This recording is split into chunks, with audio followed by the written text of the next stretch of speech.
পাচার করা অর্থ ফিরিয়ে এনে কৃষক ফ্যামিলি কার্ডের মাধ্যমে জনগণকে দেয়া হবে।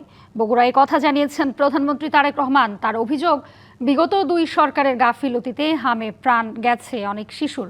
প্রধানমন্ত্রী আরও বলেন, আদালত হয়রানির জায়গা নয়, ন্যায় বিচার পাওয়ার নিরাপদ স্থল। মানুষের মধ্যে এমন বিশ্বাস প্রতিষ্ঠা করতে পারলে দূর হবে মব ভায়োলেন্স। দেশের 13তম সিটি কর্পোরেশন হিসেবে বগুড়া সিটি কর্পোরেশনের ফলক উন্মোচন করেন সরকার প্রধান।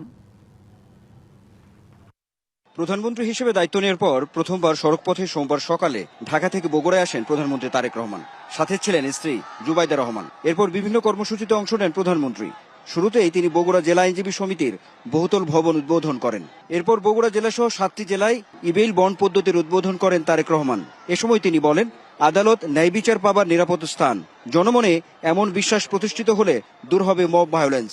বিচার বিভাগকে দলীয় আদালতে পরিণত করা হয়েছিল বলে মন্তব্য করেন তিনি।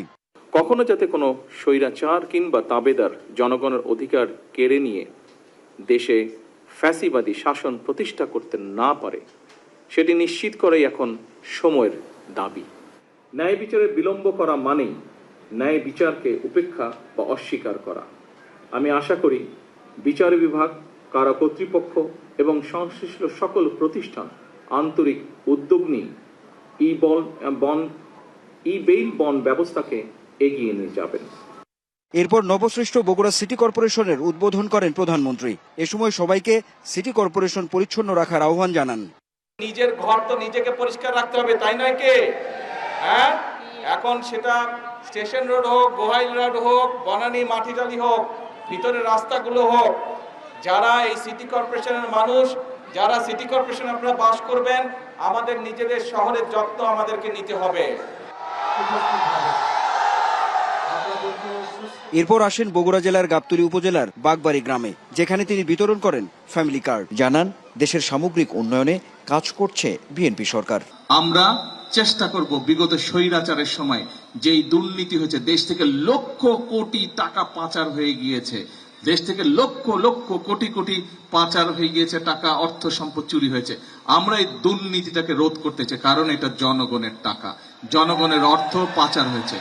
সেই টাকা দিয়ে আমরা ফ্যামিলি কার্ড করব ইনশাল্লাহ, সেই টাকা দিয়ে আমরা কৃষক কার্ড করব ইনশাল্লাহ। এ সময় হামের টিকা নিয়ে বিগত দুই সরকারের আমলে গাফিলতি হয়েছে বলেও মন্তব্য করেন প্রধানমন্ত্রী। স্বৈরাচার, যেই স্বৈরাচারকে 5ই আগস্ট এই বাংলাদেশের জনগণ বিদায় করে দিয়েছে, খেদিয়ে দিয়েছে, এই দেশ থেকে যারা পালিয়ে গেছে, ওদের সময়ও আমরা দেখেছি যে এই বাচ্চাদের জন্য, এই অসুখের জন্য যে টিকা লাগে, ওষুধ লাগে, সেটা তারা বিদেশ থেকে আনে নাই। 5 তারিখে যে সরকার ছিল, সেই সরকার প্রায় 1.5 বছর ক্ষমতা ছিল, তারাও বাচ্চাদের কথা চিন্তা করেনি, তারাও এই ওষুধটা আনেনি। ফলে মধ্যখানে কি হলো, এই অসুখটা যখন শুরু হলো, দুর্ভাগ্যজনকভাবে অনেকগুলো শিশু প্রাণ হারালো।